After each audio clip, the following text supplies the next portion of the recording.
किस उद्देश्य को लेकर ये मीटिंग हुई और किस तरीके से जो अल्पसंख्यक आयोग है वो काम करता हुआ नजर आ रहा है?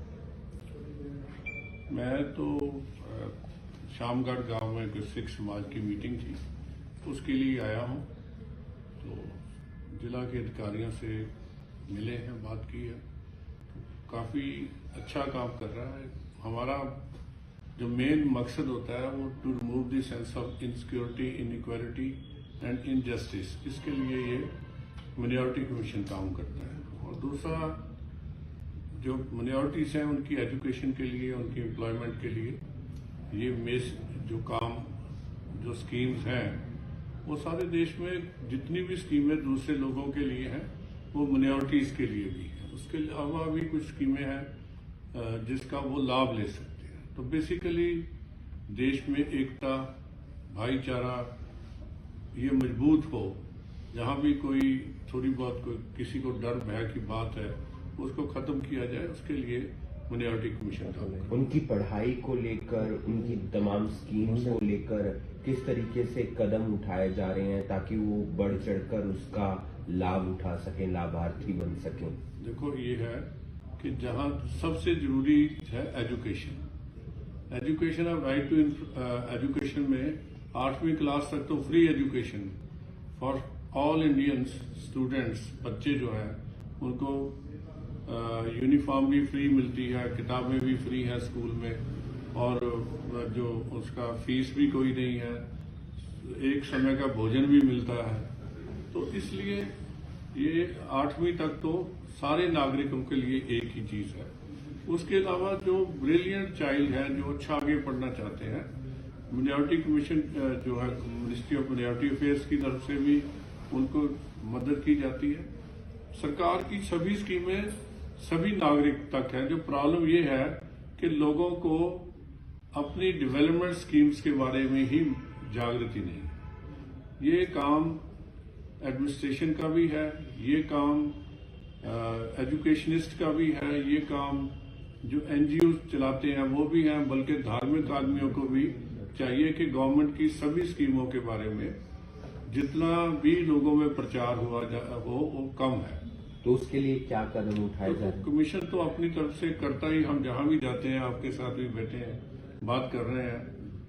गवर्नमेंट को भी इसीलिए कहते हैं, हमारा जो पोर्टल है मिनिस्ट्री ऑफ माइनॉरिटी अफेयर वो भी खुला है।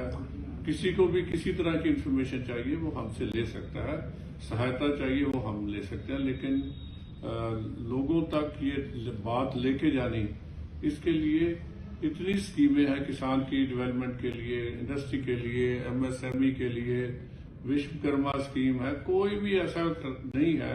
अब तो 70 साल के ऊपर के लोगों के लिए फ्री मेडिकल भी है।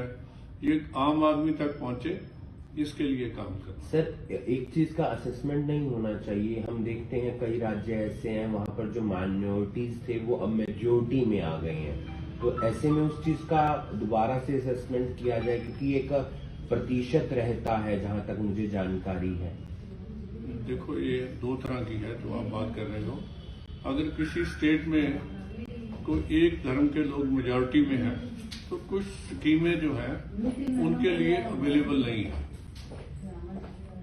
जहाँ बेनिफिट जो है वो वहां नहीं मिलते उनको। लेकिन जो नेशनल लेवल पे माइनॉरिटीज का फैसला गवर्नमेंट ऑफ इंडिया ने किया हुआ है, 6 माइनॉरिटीज जो हैं वो नेशनल लेवल पे उसको है, जिसमें इस्लाम को मानने वाले हैं, क्रिश्चियन हैं, सिख हैं, बौद्ध हैं, जैन हैं, और उसके बाद पारसी है। पारसी की आबादी तो करीब 70,000 है सारे देश में। तो उनकी तो आबादी बढ़ाने के लिए गवर्नमेंट स्कीम्स हैं कि वो उन्होंने देश के लिए बहुत काम किया, तो उनकी आबादी कहीं खत्म ना हो जाए, इसके लिए काम कर रहे हैं। तो आपका कहने का संदर्भ ये है कि नेशनल लेवल पर सारी स्कीम्स उनके लिए हैं? नेशनल लेवल पर, स्टेट लेवल जो इम्प्लीमेंटेशन जो है वो तो स्टेट लेवल पे ही होती है। हर स्कीम जो है गवर्नमेंट स्टेट के साथ ही मिलकर करती है। हमारी स्कीम्स है, कुछ स्कीम इनकी अपनी भी है, तो ऑल स्कीम्स आर अवेलेबल। एक जानकारी या एक चीज और सर, कई बार हम देख रहे हैं सर, एक ऐसा मुद्दा उठ रहा है जिसका कनाडा में प्रभाव देखने को मिला। अब हरियाणा पंजाब में भी उसको लेकर बयानबाजी हो जाती है, खालिस्तान का मुद्दा सर। तो वो माइनॉरिटीज इस तरीके की बातें कर रहे हैं तो कहीं ना कहीं एक भय का माहौल पैदा नहीं होता है सर? देखो बात यह है, कहाँ है खालिस्तान? यहाँ तो कोई खालिस्तान नहीं है। सुगबुगाहट आप कनाडा का मुद्दा देख आप सकते हैं। बात कनाडा की कर रहे हो, नहीं, उसकी इसे कनाडा सुगबुगाहट की या- सरकार से पूछना चाहिए, शायद वहाँ खालिस्तान बन जाए कहीं।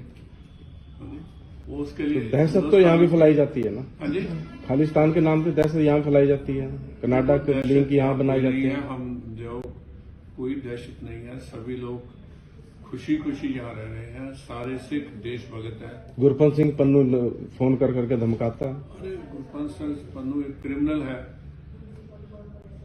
He is a simple criminal. Ram मंदिर को उड़ाने की धमकी दे रखी उसने, तो राम खालिस्तान का मंदिर को एजेंडा। सिखों ने बयान दिया है कि हम उसकी रक्षा करेंगे। ये तो जो है ना, इसमें सर्वधर्म, ये सिख धर्म तो कहता है अपना बीत हम सबको कीना, हम सब ना के साजन, एक पिता किसके बारह हम बारे, सब गुरपीर हमारे। हाँ जी, सिख तो सभी धर्मों के धर्म ग्रंथों की भी इज्जत करते हैं और सारे धार्मिक गुरुओं की भी इज्जत करते हैं। जो लोग ये बात ऐसी करते हैं वो सिख नहीं है, सिंपल क्रिमिनल है। उसका नाम पन्नू हो, चन्नू हो, कुछ हो, दे आर नॉट सिख। तो किसी ऐसे जो आदमी सिख ही नहीं है, सिख तो वो है जो गुरुओं की परंपरा पे चलता है, गुरुओं के मार्ग पे चलता है। जो गुरु के मार्ग पे नहीं चलता उसको आप सिख कैसे कहेंगे? डन सर, कोई सवाल?